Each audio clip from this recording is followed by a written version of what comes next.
फिरौन को उसने वो ख्वाब देख लिया था कि एक सितारा उठेगा और फिर वो गिरेगा तो मेरी सारी सल्तनत को तबाह कर देगा। नजूमियों से उसने पूछ लिया, उसने कहा कि एक बच्चा पैदा होगा जो तेरी सल्तनत को तबाह करेगा। चाहिए तो ये था कि वो तौबा करता, लेकिन उसने क्या किया कि उसने बच्चों को कत्ल कराना शुरू किया। युज़ब्बिहूना अबनाअकुम, ज़िबा करा देता था तुम्हारे बेटों, और बच्चियों को वो जिंदा रखता था। तो हजरत मूसा जब पैदा हुए तो उनकी वालदा ने पता क्या किया, उनको एक संदूक में बंद करके दरिया में बहा दिया। अब दरिया में बहते जा रहे हैं तो मां थी तो परेशान भी हो गई, उनकी हमशीरा को कहने लगी जरा ध्यान रखना किधर जाते हैं। हजरत मूसा अलैहिस्सलाम दरिया में बहते बहते ना फिरौन ने ना दरिया के किनारे मकान बनाया हुआ था। आपको पता है बादशाहों का ज़ौक होता है। आजकल हमारे जो हुक्मरान हैं उन्होंने उसका नाम फार्म हाउस रखा हुआ है, मेरा फार्म हाउस, और पुराने जमाने में लोग डेरा कहते थे। तो उसने भी इस तरह का फार्म हाउस बनाया हुआ था। वहां पे हजरत मूसा अलैहिस्सलाम तैरते हुए ताबूत के अंदर, संदूक के अंदर जा रहे हैं। फिरौन और उनकी बीवी हजरत आसिया बे औलाद थी, बड़ी तड़प थी बेटे की, वो भी वहां खड़ी थी। संदूक तैरता हुआ आया तो फिरौन ने कहा कि जाओ पकड़ के लाओ, देखो क्या है। जब वो लेके आए ना तो आपकी हमशीरा जो निगरानी कर रही थी परेशान हो गई कि ये तो उसके हाथ लग गए, ये तो अब मार डालेगा। लेकिन जब खूबसूरत और चमकता हुआ बच्चा देखा तो बीबी आसिया कहने लगी ये बनी इसराइल का है ही नहीं, ये तो पता नहीं कहां से बहता हुआ यहां आ गया है। तू ऐसे ही छोड़, ये पता नहीं कहां से, रख ना ले,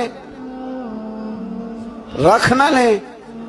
तो हजरत मूसा अलैहिस्सलाम वो कहने लगा नहीं उन्हीं के हैं, मूसा अलैहिस्सलाम उसी के हैं। तो आसिया कहने लगी तेरे तो सर पे ना बस भूत ही सवार हो गया, हर वक्त वही लोग तुझे याद रहते, ये पता नहीं कहां से बह के आया।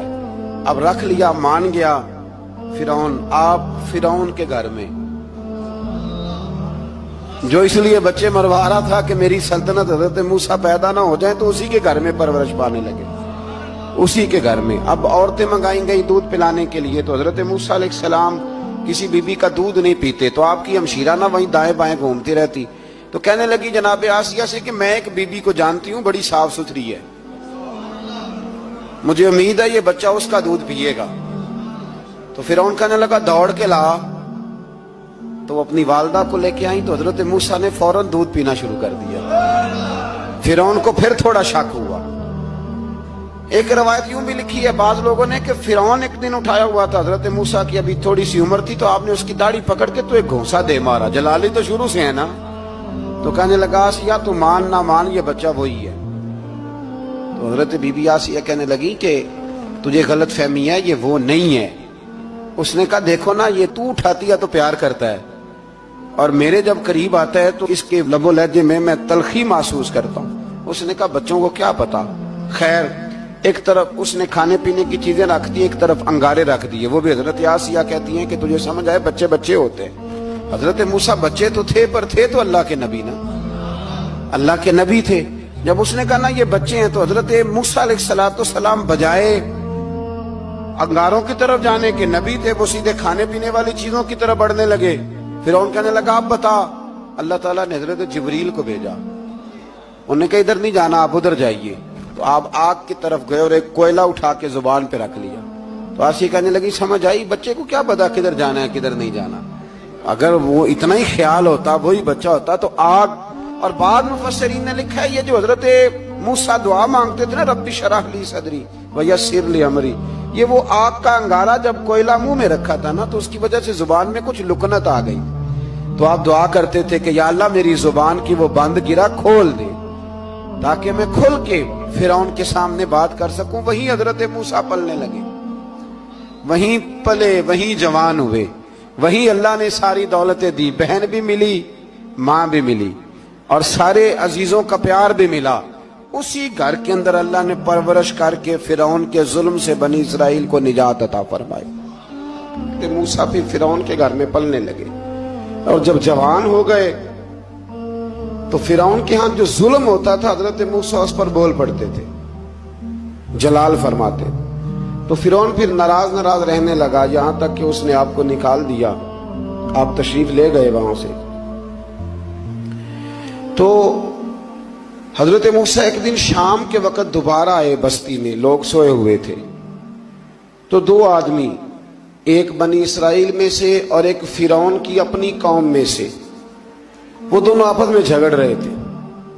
لیکن وہ جو حضرت موسیٰ کی بنی اسرائیل کی قوم کا شخص تھا، اس پر وہ قبطی، وہ جو فرعون کے قریبی لوگوں میں سے تھا، وہ ظلم کر رہا تھا اور بوجھ اٹھانے کی بات کر رہا تھا. اب اس نے حضرت موسیٰ کو پکارا کہ یہ دیکھے میرے ساتھ کس طرح کی بات کر رہا ہے. تو حضرت موسیٰ کا ارادہ بھی نہیں تھا، آپ نے بس اس کو سمجھایا. پر کچھ لوگوں کو سمجھ، تو حضرت موسیٰ نے پھر ایک مکہ مارا، ایک گھونسا مارا، صرف ایک ہی.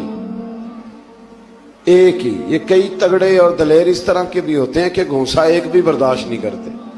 وہ ایک مارا، آدمی دھڑام سے زمین پہ گرا اور ماری گیا. حضرت موسیٰ کا ارادہ نہیں تھا لیکن وہ مر گیا.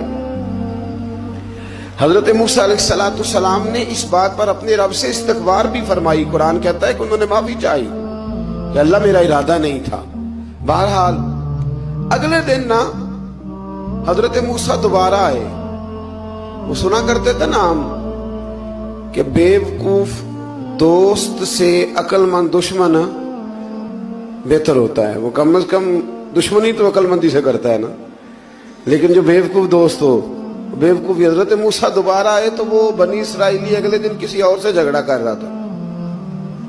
پھر اس نے مدد کے لیے پکارا تو حضرت موسیٰ کہنے لگے مجھے لگتا یہ ہے کہ تیری عادت ہے، تو خود بڑا جھگڑالو ہے، تو نے روز نیا جھگڑا شروع کیا ہوتا ہے. حضرت موسیٰ جب اس کی طرف بڑے نہ ڈانٹنے کے لیے تو اس نے شور کرنا شروع کر دیا. کہنے لگتا ہے جس طرح آپ نے اسے کل قتل کیا تھا مجھے بھی قتل ہی کریں گے. یہ انسانوں کا مزاج ہے کہ آپ جب تک کسی کے طبیعت کے مطابق چلیں گے وہ راضی رہتا ہے، اور ذرا آپ اس کی طبیعت سے ہٹتے ہیں تو وہ شور کرتا ہے. اس نے کہا جی آپ مجھے بھی لگتا ہے ماریں گے. حضرت موسیٰ کلیم اللہ علی نبینا علیہ السلام کے بارے میں جب اس نے شور کیا تو بات پھر فرعون کے دربار تک گئی. وہ تو پہلے ہی بہانہ تلاش کر رہا تھا. اس نے کہا ڈھونڈو، پکڑو اور معاذ اللہ شہید کریں گے. کسی نے آ کے خبر دی کہ آپ جہاں سے ہجرت کر جائیں، اس لیے کہ آپ کے لیے یہاں حالات درست. اور بھائی یہ چھوڑ دیا کریں بات کہ فلاں آدمی کے حق میں فلاں جگہ حالات کیسے خراب ہوئے تو نبی کریم علیہ السلام مکہ چھوڑ کے کیوں آئے، حضرت موسیٰ علیہ السلام نے ہجرت کیوں فرمائی. یہ ایک ایسی عجیب بحث ہے جس کو لوگ بلا وجہ